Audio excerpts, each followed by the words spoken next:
एक मुलाकात ऐसी शख्सियतों के साथ जिन्होंने दिया है अपने जीवन को एक नया मुकाम। रूबरू कराएंगे ऐसी कुछ हस्तियों के साथ एक खास शख्सियत के साथ मुलाकात जयदेव पटेल के साथ नंबर 1 इंडिया। नमस्कार व्यूअर्स, मैं जयदेव पटेल और आप देख रहे हैं नंबर 1 इंडिया न्यूज। आपका एक बार फिर स्वागत है एक खास शख्सियत के साथ मुलाकात प्रोग्राम में। आज हम बात करेंगे, कल देश के पीएम का कहीं न कहीं शपथ ग्रहण समारोह था, जिसी के साथ साथ जम्मू कश्मीर में आतंकियों के द्वारा कायराना हरकत की गई और श्रद्धालुओं से भरी बस पर आतंकी हमला किया गया कायराना तरीके से। इसके पीछे क्या कुछ वजह है और इसी के साथ साथ केंद्र सरकार का जीरो टॉलरेंस की जो एक नीति है उसके तहत इस तरीके की हिम्मत करना के पीछे क्या कुछ वजह है, इन्हें तामुद्दर बात करने के लिए हमारे साथ खास हमारे जम्मू कश्मीर के पूर्व पुलिस महानिदेशक डीजीपी एसपी वैद। एसपी वैद जी, आपका बहुत बहुत स्वागत आज हमारे प्रोग्राम में। नमस्कार, धन्यवाद जी। एसपी वैद जी, आपसे मेरा पहला सवाल है कि कल प्रधानमंत्री नरेंद्र मोदी का शपथ ग्रहण समारोह था, उस बीच जम्मू कश्मीर में जो कायराना हरकत की गई, इसको आप कैसे देखते हैं? देखिए, ऐसा है कि हम जानते हैं पिछले 1-1.5 साल से राजौरी पुंछ में टेररिस्ट का एक वहाँ एक्टिविटी चल रही है। जम्मू रीजन का जो राजौरी पुंछ का इलाका है, बॉर्डर का इलाका है, वहाँ कुछ टेररिस्ट इन्फिल्ट्रेट करने में कामयाब हुए थे और उन्होंने अपने पिछले 1.5 साल में देखा होगा काफी इंसिडेंट किए जहां आर्मी पर हमले हुए और एक विलेज डिफेंस कमेटी पे हुआ था और लेटेस्ट एयरफोर्स पर हुआ, अगर आपको याद होगा, राजौरी इलाके में, जिसमें एयरफोर्स के दो लोगों को शहीद किया। उससे पहले आर्मी के लगभग 30 से ज्यादा लोगों को जख्मी किया, तो शहीद किया। तो उसमें ये जो टेररिस्ट है ये पाकिस्तानी टेररिस्ट है और ये बैटल हार्डेड है, अफगानिस्तान में ट्रेन है। इसमें एक इंफॉर्मेशन के मुताबिक कुछ पाकिस्तान आर्मी के रेगुलर्स भी इसमें शामिल है।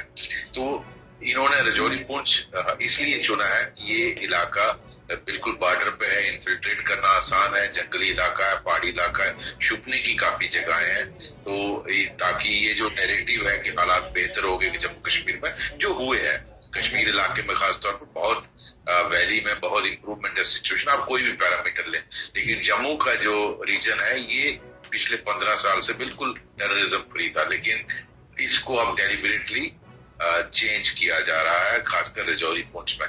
अब आज कल का जो वाकया है ये रियासी, आप पता नहीं कटरा कभी गए हैं वैष्णो देवी की नहीं, आप अगर गए होंगे तो आपको आइडिया होगा कि जब आप कटरा जाते हैं, वो रियासी डिस्ट्रिक्ट का एक टाउन है कटरा। तो जो वैष्णो देवी यात्री जाते हैं वो उनमें से बहुत सारे कोशिश करते हैं कि शिव कोड़ी का भी दर्शन किया जाए, जहाँ भगवान शंकर का एक केव में उनका शिवलिंग है। तो शिव कोड़ी पिछले 10-15 साल से काफी प्रोमिनेंस में फेमस होती जा रही है और बहुत यात्री जो कटरा से डाइवर्ट होते हैं उस तरफ जाते हैं। तो कल का जो इंसिडेंट हुआ है वो तरियाट इलाका है रियासी का, जो बिल्कुल राजौरी डिस्ट्रिक्ट से बॉर्डर करता है, रियासी के बिल्कुल बॉर्डर पे जहाँ राजौरी स्टार्ट होता है। तो ये जो श्राइन है ये भी बिल्कुल रियासी के एक कोने पे तरियाट के इलाके में, जहाँ राजौरी डिस्ट्रिक्ट की बाउंड्री स्टार्ट होती है, वहां पर है। तो ये इसलिए इसका जो सेंसिटिविटी है, ये टेररिस्ट इन्होंने देखिए कल का टाइम चुना और ऐसे वक्त पे चुना जब प्रधानमंत्री तीसरी बार अपनी शपथ ले रहे थे और उनकी सारी कैबिनेट वहां शपथ ले रही थी। तो पाकिस्तान को भारत ने इग्नोर किया, आपने देखा होगा, सारे पड़ोसियों को बुलाया लेकिन पाकिस्तान को नहीं बुलाया और वो बहुत चिल्ला रहे हैं पिछले 3-4 दिन से कि हमें कोई इन्विटेशन नहीं आया। आप देखी होगी पाकिस्तान की चैनल्स में उनका रोना धोना चल रहा है कि हमें इग्नोर किया जा रहा है। मुझे लगता है उनकी एस्टैब्लिशमेंट में इन पाकिस्तानी टेररिस्टों को, चाहे ये नाम कोई भी लें, DRF या व्हाटएवर, ये लश्कर तैयबा ही है, वो नाम बदलती रहती है और बताते रहते हैं कि लोकल लोग हैं, ऐसा कुछ नहीं है, सारे पाकिस्तानी है, लोकल कोई नहीं है। और ये लश्कर तैयबा है और इनको डायरेक्शन दी होगी कि कोई बड़ा हादसा करना है। अब इनको, लेकिन कंसर्न की बात यह है कि ये पहली बार रियासी डिस्ट्रिक्ट में इन्होंने स्ट्राइक किया है, जो मैं समझता हूँ चिंता का विषय होना चाहिए पुलिस और सिक्योरिटी फोर्सेस के लिए, क्योंकि आज तक जो भी इंसिडेंट हो रहे थे वो राजौरी और पुंछ में हो रहे थे, जहां आर्मी पर, एयरफोर्स पर और बीडीसी पर हमला हुआ।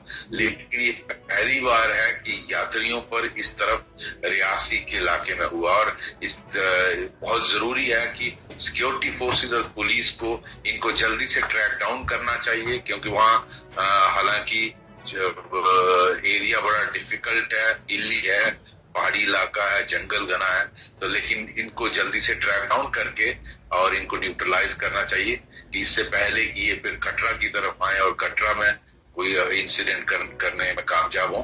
तो इनको आर्मी और पुलिस को मिलकर ये करना चाहिए। इसमें इंफॉर्मेशन आना बहुत जरूरी है, जो मैं समझता हूँ पुलिस और लोकल जो लोग हैं, जो ज्यादातर ये यहाँ के लोग बड़े प्रो नेशनलिस्ट हैं, कंट्री के सिक्योरिटी फोर्सेस के साथ काम करने वाले लोग हैं, और उनको मिलकर इनका लोकेशन पता लगानी चाहिए ताकि आर्मी और पुलिस मिलकर इनको न्यूट्रलाइज करें। जी एसपी वेद जी, अगर हम बात करते हैं कल की घटना की, तो 2 महीने के अंदर चौथी घटना है जो इस तरीके की कायराना हरकत की वजह से घात लगाकर आतंकियों के द्वारा की गई है।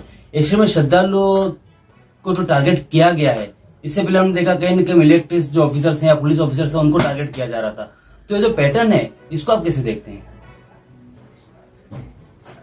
ये ऐसा है कि पहले इन्होंने आर्मी और पुलिस और एयरफोर्स पर हमले किए, लेकिन इन्होंने कल खासकर यात्रियों को चुना क्योंकि वो आसान है।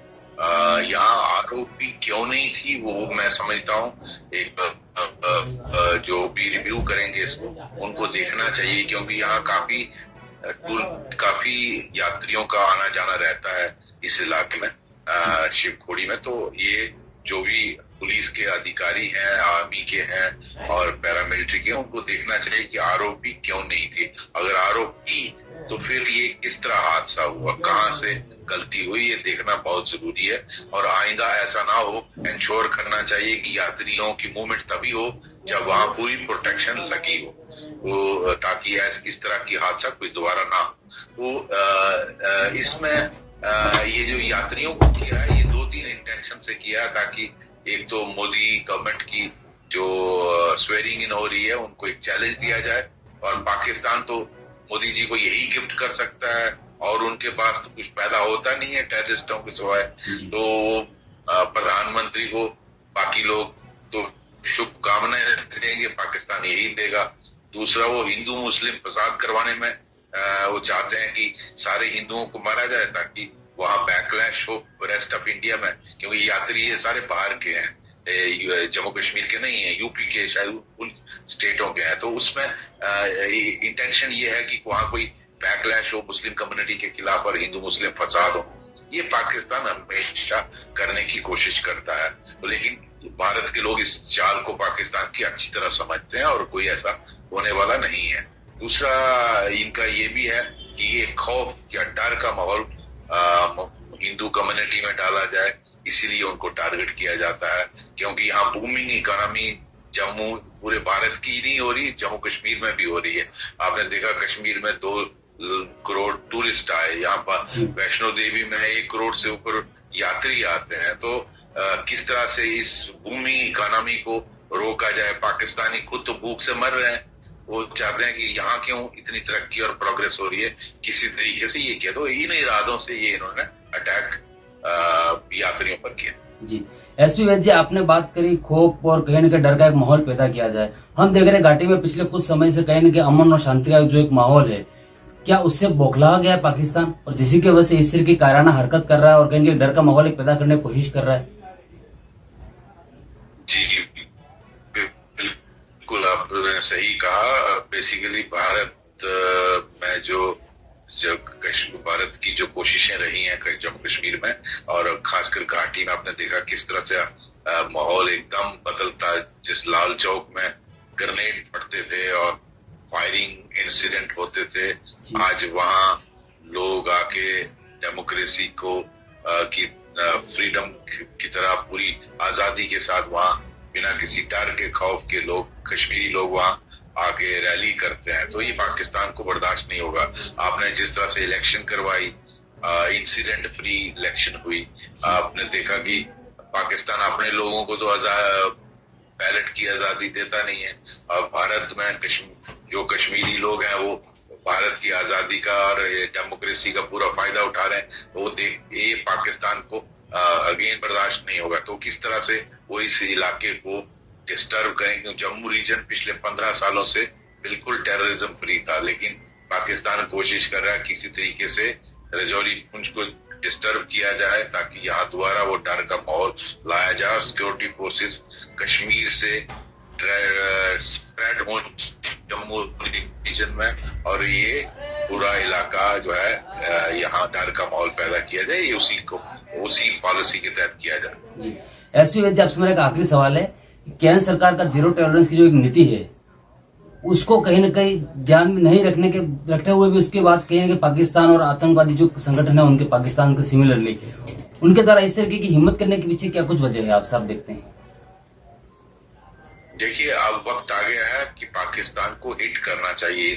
उसको जो पाकिस्तान की एस्टैब्लिशमेंट है उनको ये कॉस्टली होना चाहिए कि अगर हमने ऐसा कोई हादसा किया, उनको डर होना चाहिए कि इंडिया कब क्या कर देगा। जिस तरह बालाकोट किया था, उड़ी किया था, मैं समझता हूँ मोदी गवर्नमेंट एक स्ट्रांग गवर्नमेंट है, वो इस तरह से इस चीज को लाइंग डाउन नहीं लेगी और इसका मुंह तोड़ जवाब पाकिस्तान को देगी, और उनके लिए इसकी प्राइस बढ़ाएगी ताकि वो दोबारा ऐसी हिम्मत ना करें। और बहुत जल्दी आप देखेंगे कि मोदी पाकिस्तान सोचता होगा कि मोदी गवर्नमेंट एक कम मेजॉरिटी से आई है और कमजोर सरकार है, इसको टेस्ट करते हैं। लेकिन जहां तक मैं जानता हूं प्रधानमंत्री मोदी जी को, वो एक बहुत स्ट्रांग लीड नेता है, और आप देखिएगा कि इस टेन्योर में वो बड़े बड़े फैसले लेने वाले हैं, जिसमें पाकिस्तान को सीधा करने का फैसला भी आप बहुत जल्दी देखें।